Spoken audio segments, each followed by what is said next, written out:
इस वक्त दिल्ली से बड़ी खबर आ रही है। जामिया और न्यू फ्रेंड्स कॉलोनी में तशद्दुद का मामला, पुलिस ने दाखिल की थी 13 फरवरी को चार्जशीट। साकेत कोर्ट में चार्जशीट दाखिल की गई थी। 15 दिसंबर को तशद्दुद के वाक़यात रोनुमा हुए थे। पुलिस ने चार्जशीट में शर्जील इमाम का नाम लिया है। जांच में गोली चलने का भी पता चला है। पुलिस ने यह भी दावा किया है।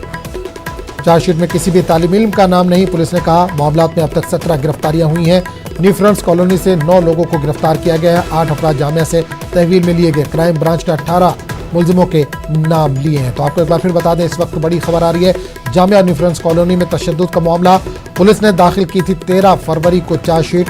साकेत कोर्ट में चार्जशीट दाखिल की गई। 15 दिसंबर को तशद्दुद के वाक़यात रोनुमा हुए थे। पुलिस ने चार्जशीट में शर्जील इमाम का नाम लिया है। जांच में गोली चलने का भी पता चला है। सुशील पांडे इस वक्त हमारे साथ दिल्ली से जुड़ चुके हैं। सुशील, जामिया मामले में एक बड़ी जानकारी सामने आ रही है। गोली चलने का भी मामला सामने आया है। इसके अलावा चार्जशीट भी दाखिल की गई है। जी बिल्कुल, देखिए साफ तौर से इस पूरे मामले में चार्जशीट दाखिल कर दी गई है और इस मामले में दिल्ली पुलिस ने भी चार्जशीट में कहा है और ये बताया है कि जांच के दौरान ये पता चला है कि 3.2 mm पिस्टल से जुड़ी हिंसा के दौरान जो खाली कारतूस मिले थे उसकी भी जांच चल रही है। सीसीटीवी सीडीआर के तौर पर 100 से अधिक गवाहों के बयान पुलिस ने दर्ज किए हैं। इस पूरे मामले में शर्जील इमाम का भी नाम शामिल किया गया है चार्जशीट में कि जब उस दौरान पत्थरबाजी की जा रही थी तो वहां पर शर्जील इमाम की भी भूमिका थी, जिसकी जांच अभी जारी है।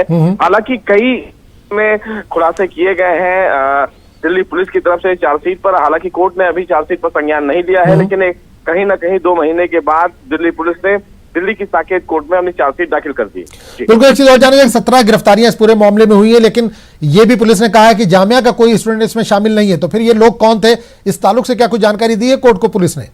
जी देखिए, आज हम अभी इस मामले में फिलहाल दिल्ली पुलिस की तरफ से नहीं कहा गया है, लेकिन दिल्ली पुलिस ने भी चार्जशीट में कहा है कि जो 17 लोग हैं वो फिलहाल बाहरी थे और इस पूरे मामले की जांच की जा रही है कि आखिर इनकी भूमिका इस पूरे प्रदर्शन में क्या रही। क्या इनको बाहर से कोई सपोर्ट कर रहा था, इनके लिंक किससे किससे थे, इन तमाम मामलों की जांच जारी है। लेकिन चूंकि 60 दिन हो गए थे और इसलिए दिल्ली पुलिस को चार्जशीट दाखिल करना था, लेकिन कहीं ना कहीं जिस तरह चार्जशीट दाखिल की गई है और चार्जशीट में उन्होंने जिस तरह बताया है कि लगभग 100 से ज्यादा लोगों से पूछताछ की गई है, तमाम सीसीटीवी और सीडीआर को रिकॉर्ड किया गया है, तमाम लोगों से जो बातचीत की गई है उसकी ट्रांसक्रिप्ट कॉपी को रखा गया है।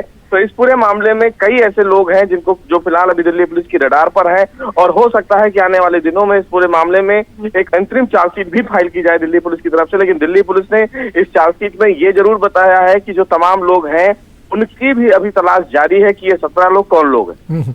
चलिए सुशील, बहुत बहुत शुक्रिया इस तमाम जानकारी के लिए।